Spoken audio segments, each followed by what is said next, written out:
Support comes from the Missouri Forest Products Association, saluting Earth Day on April 22nd with an ongoing commitment to help offset carbon emissions with sustainable harvesting of Missouri forests. Details at choosewood.com. Welcome to St. Louis on the Air. I'm Sarah Fensky. St. Louis Symphony Orchestra music conductor laureate Leonard Slatkin is with us in studio.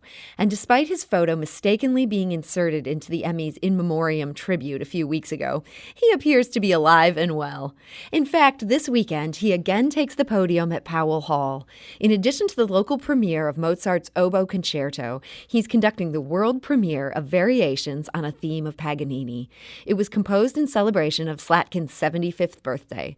He is also revisiting similar compositions from 1996 that celebrated his time in St. Louis.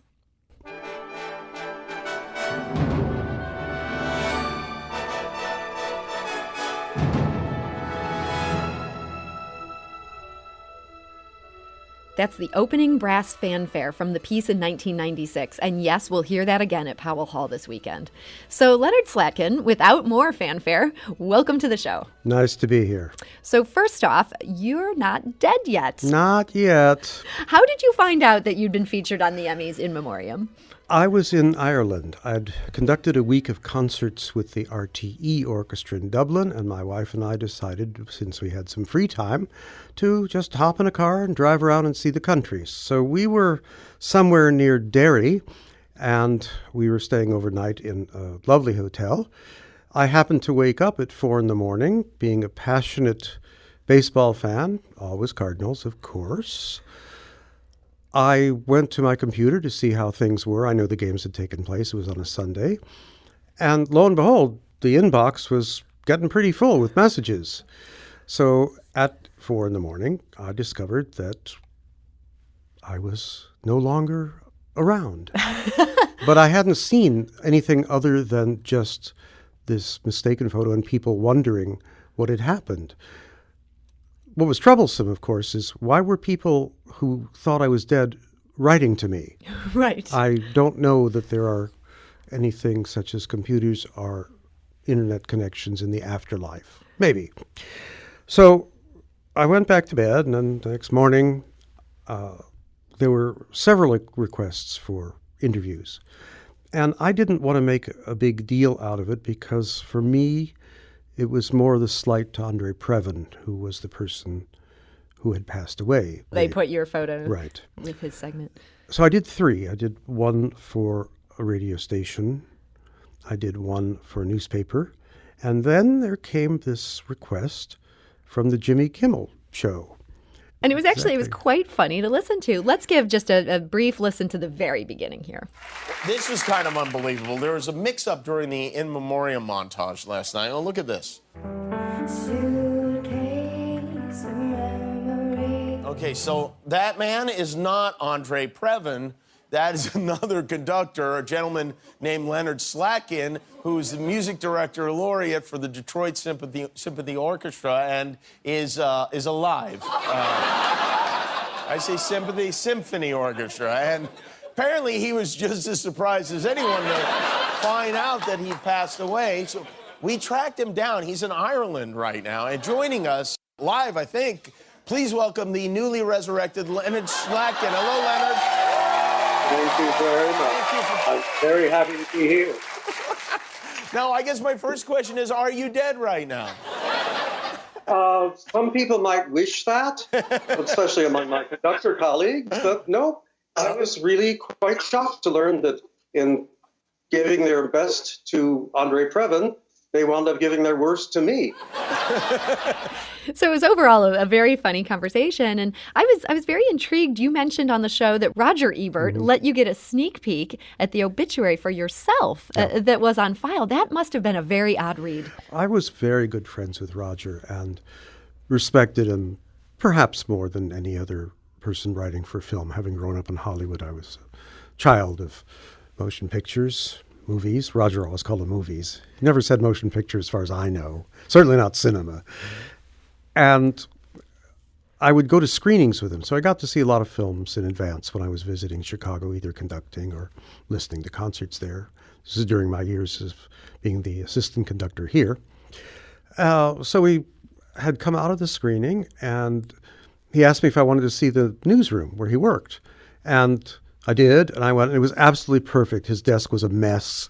It was just everything you wanted.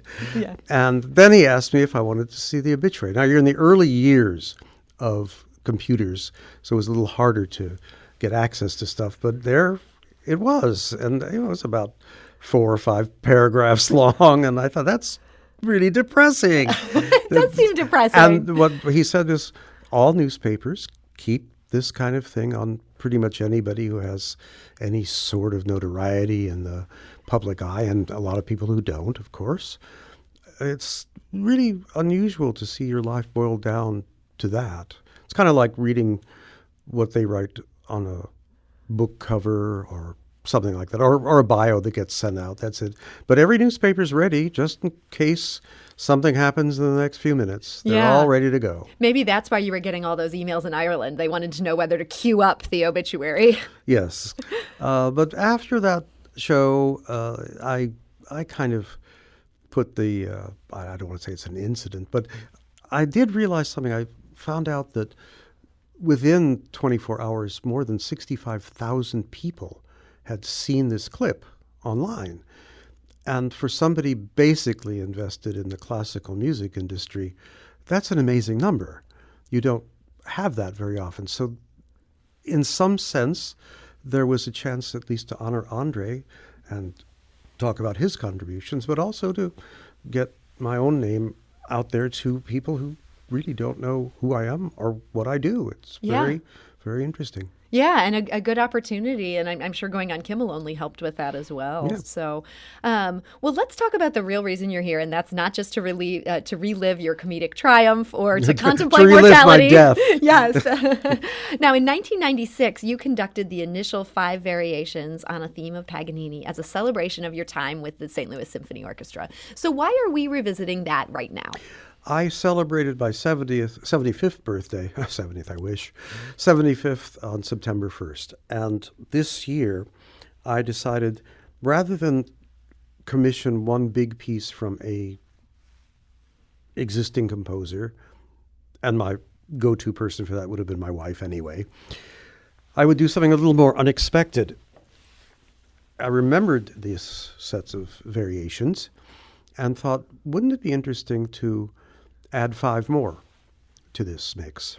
Actually, it was 6 because I was one of the composers as well in the original. I got in touch with 5 orchestras where I had close associations here, Washington, Lyon, my French orchestra. The orchestra in Washington, D.C. is involved, Nashville, where I was sort of the music advisor. And they all agreed, and we selected 5 more composers. The works arrived, and I had to integrate them into the existing ones, trying to see if I could make a full work out of it. I think it's going to be about 16 minutes long, maybe a little more, because the rules for the composers were pretty simple. Piece had to be between 30 and 90 seconds. Oh, wow. So these are very brief. They're variations. They're short. Mine's a little longer at the end. You gave yourself that luxury. I gave myself, because there was a reason for that. I needed to reference some stylistic element of each of the composers who I'd commissioned, in addition to referencing Paganini. So they all came in, put them together. I had to write some connective material to make it feel like a more connective piece, not just a series of little individual works. And as we're speaking, we've had our first rehearsal, and I had a chance to see if it all works. And the answer is yes, it does. It's going to be a lot of fun. It's very humorous in many cases. Others took a more serious tack. I think this kind of thing is not normal, where you have a potpourri of composers, but there have been other examples of multiple composers writing for a singular occasion. Mm-hmm. But this is the first time where everybody has been given a set of rules. As I said, the length. They were not supposed to put Happy Birthday to You in there. 2 of the composers cheated. Oh. And there was one other musical reference I asked them not to make because I already had it in my variation. I didn't want it to occur twice.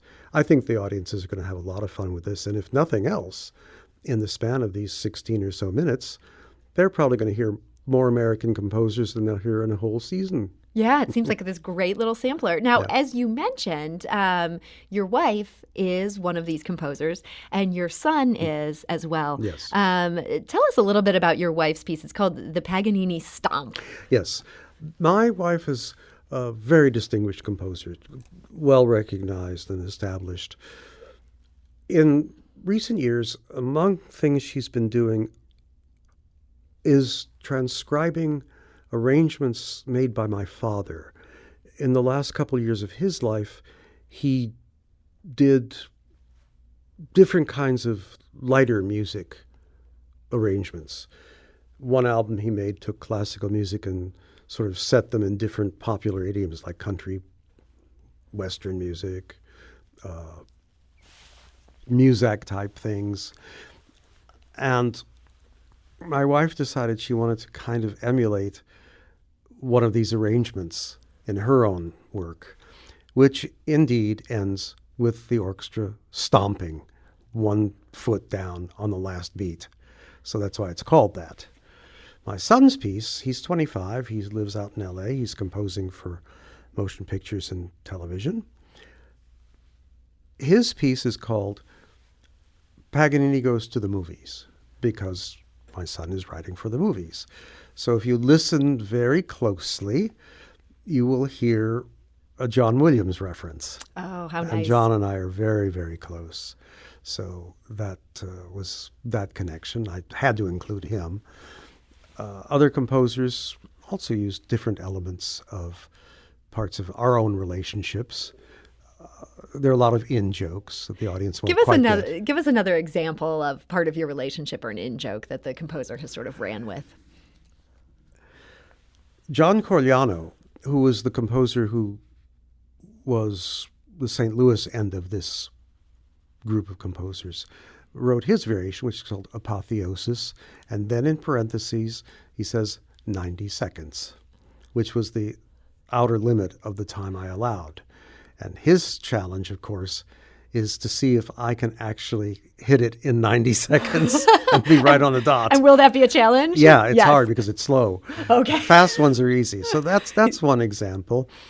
Another one would be that William Balcom, another composer we championed here, he snuck in part of the Chopin Funeral March, which seemed like That's a little cruel. Yeah, that was. Is he referencing the Emmys, or is this a... No, his piece This was is one of even the before original this? ones, but Oh, already okay. he was contemplating this kind of thing.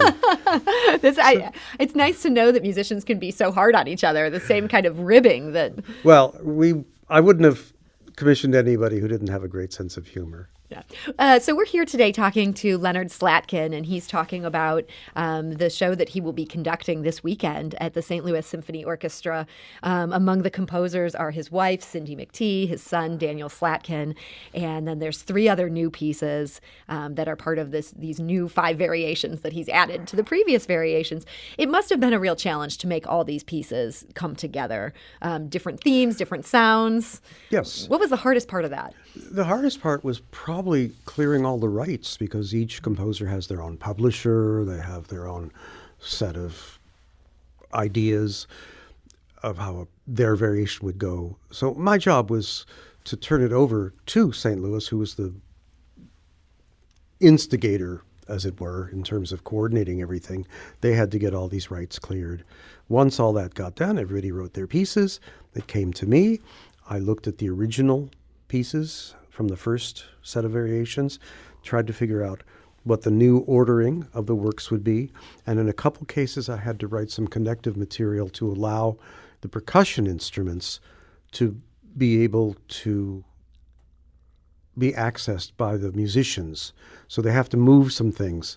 So I had to write some material that didn't involve those instruments, so they had time to get from one instrument to the other. It's interesting, the logistics of this. We never think about that as audience members, but you have to literally get someone from point A to point B. Oh, you do in the percussion, and there's a lot of different instruments. In this piece, with all the composers writing as they did, there's unusual ones like the water gong. That's where you take a gong and you do a kind of tremolo or a roll on it, and you move it up and down into a pail of water, and it changes the sound. And then there's a water jug where you have a jug filled half full. One player holds it, the other takes a couple of mallets and does a roll on that. They tilt the jug and the pitch changes. So there's stuff like that they have to get to, and I had to write little material to allow them to get to those instruments. And how does that work? Is there just someone on board at every major orchestra who's prepared to play the water jug if pressed into service? The principal percussionist's job, among other things, is to assign who does what. Is it taught in a university or conservatory? No. But it's clear from the instructions what to do, and then they figure out who's best suited to do it. Okay, wow, I've never thought about that either. Now, also this weekend, as part of this same bill of fare, the Symphony Orchestra will be performing Mozart's Oboe Concerto. It was apparently composed in 1777, and this is the very first time that this orchestra is performing this major work. That's a surprise to me. I think the reason, if that's indeed the case, might be because the work is also played as a flute concerto. Oh, okay. And chances are that flutists have played it here.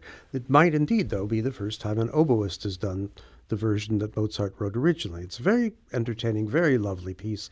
And it's so good when you have an orchestra such as the St. Louis Symphony, which can boast fine musicians in every section, and one of their own can come and stand right in front of the orchestra and be one of the soloists, just ranking up there with the finest. And there will also be sort of the final piece on this bill is A Hero's Life by Strauss. Yes. Why this particular piece? I chose this for several reasons. One of which is that it was a signature work of the orchestra when I was here as music director. We took it on tour, played it in Europe, and in fact, at one performance in Vienna, of all places, the musical capital, the concertmaster had fallen ill, and the associate concertmaster took over the very demanding solo violin part, which represents Strauss's wife. Really one of the most difficult solos in all the repertoire. And that associate was David Halen. By the end of the season, our then concertmaster had to step down because of illness.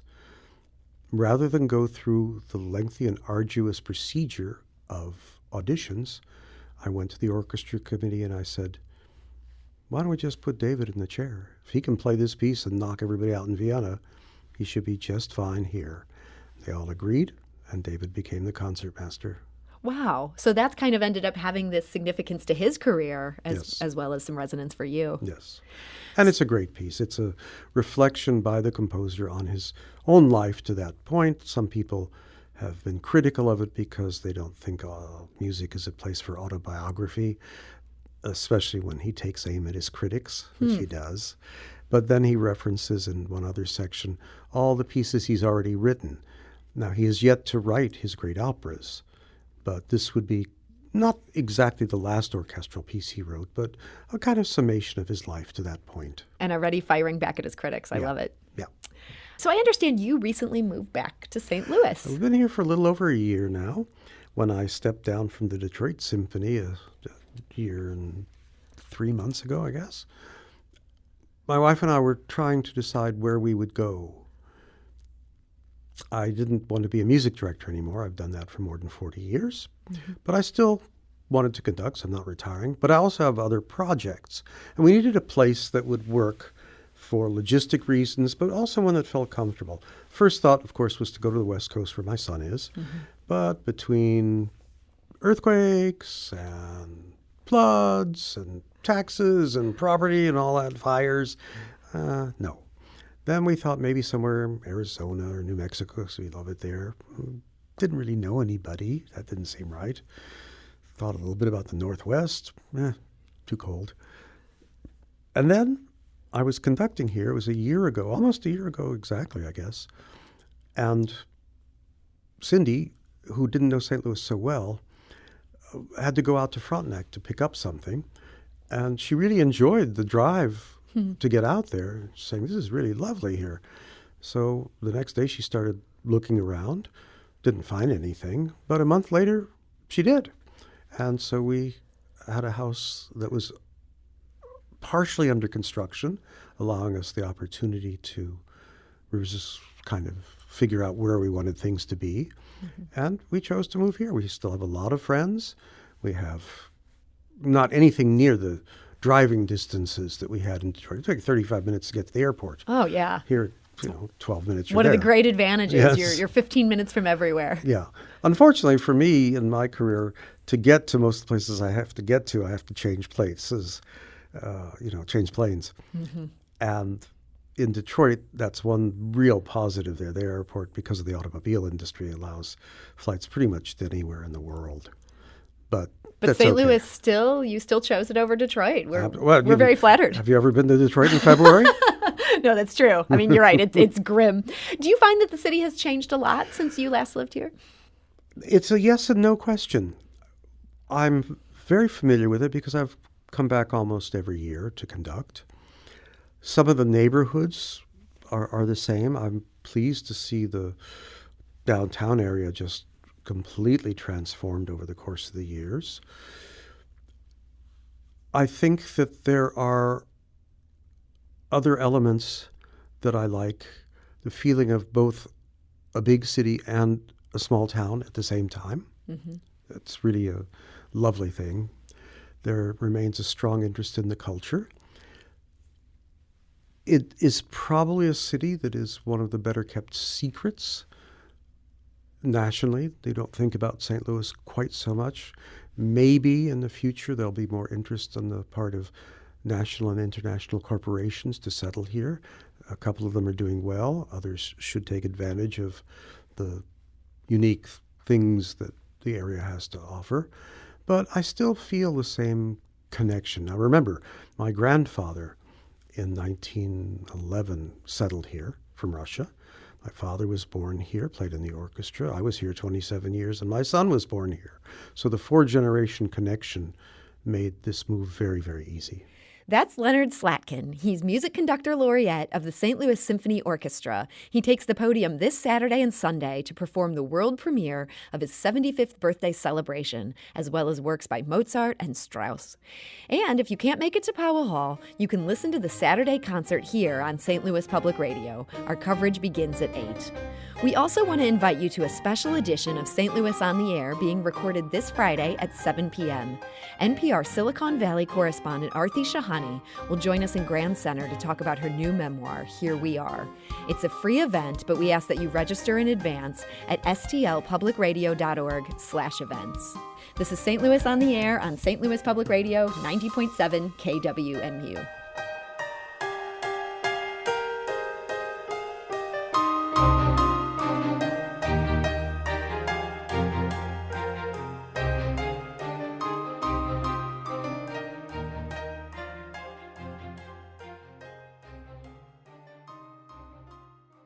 Support comes from the Missouri Forest Products Association, saluting Earth Day on April 22nd with an ongoing commitment to help offset carbon emissions with sustainable harvesting of Missouri forests.